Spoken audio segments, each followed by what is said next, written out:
ಕೋಲಾರ ಜಿಲ್ಲೆ ಶ್ರೀನಿವಾಸಪುರ ತಾಲೂಕು ಲಕ್ಷ್ಮೀಪುರ ಗ್ರಾಮಕ್ಕೆ ಸೇರಿದಂತೆ ಫಿರ್ಯಾದಿದಾರರು ತಂದೆ ಹೆಸರಿನಲ್ಲಿ ಹಾಗೂ ತನ್ನ ತಾಯಿಯವರ ಹೆಸರಿನಲ್ಲಿ ಖಾಲಿ ನಿವೇಶನಗಳಿದ್ದು, ಸದರಿ ನಿವೇಶನಗಳಿಗೆ ಸಂಬಂಧಪಟ್ಟಂತೆ ತನ್ನ ತಂದೆ ಲಕ್ಷ್ಮೀಪುರ ಗ್ರಾಮ ಪಂಚಾಯಿತಿ ಪಿಡಿಒ ಶಂಕರಪ್ಪರವರಿಗೆ ಈ ಖಾತೆ ಮಾಡಿಕೊಡುವ ಸಲುವಾಗಿ ಮಾರ್ಚ್ 2022ರ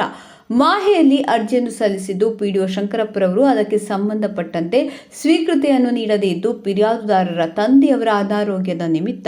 ಅವರ ಸೂಚನೆಯ ಮೇರೆಗೆ ಫಿರ್ಯಾದುದಾರರು ಪಿಡಿಒ ಶಂಕರಪ್ಪರವರನ್ನು ಖುದ್ದು ಭೇಟಿ ಮಾಡಿ ತಮ್ಮ ಈ ಖಾತೆ ಅರ್ಜಿಯ ಬಗ್ಗೆ ವಿಚಾರಿಸಲಾಗಿ ಈ ಖಾತೆ ಮಾಡಿಕೊಡುವುದಕ್ಕೆ ಪಿಡಿಒ ಶಂಕರಪ್ಪರವರು 15,000 ರೂಪಾಯಿಗಳು ಲಂಚದ ಹಣಕ್ಕೆ ಬೇಡಿಕೆ ಇಟ್ಟು, ಅದೇ ದಿನ ಬಲವಂತಾಗಿ ಫಿರ್ಯಾದುದಾರರಿಂದ 2,000 ರೂಪಾಯಿ ನಗದು ಹಣವನ್ನು ಮುಂಗಡವಾಗಿ ತೆಗೆದುಕೊಂಡಿದ್ದು, ಪಿಡಿಒ ಅವರ ಬೇಡಿಕೆಯಂತೆ ಉಳಿದ ಲಂಚದ ಹಣವನ್ನು ತನಗೆ ಕೊಡಲು ಇಷ್ಟವಿಲ್ಲದ ಕಾರಣ ಆರೋಪಿ ಶಂಕರಪ್ಪ ಪಿಡಿಒ ಲಕ್ಷ್ಮೀಪುರ ಗ್ರಾಮ ಪಂಚಾಯಿತಿಯವರ ವಿರುದ್ಧ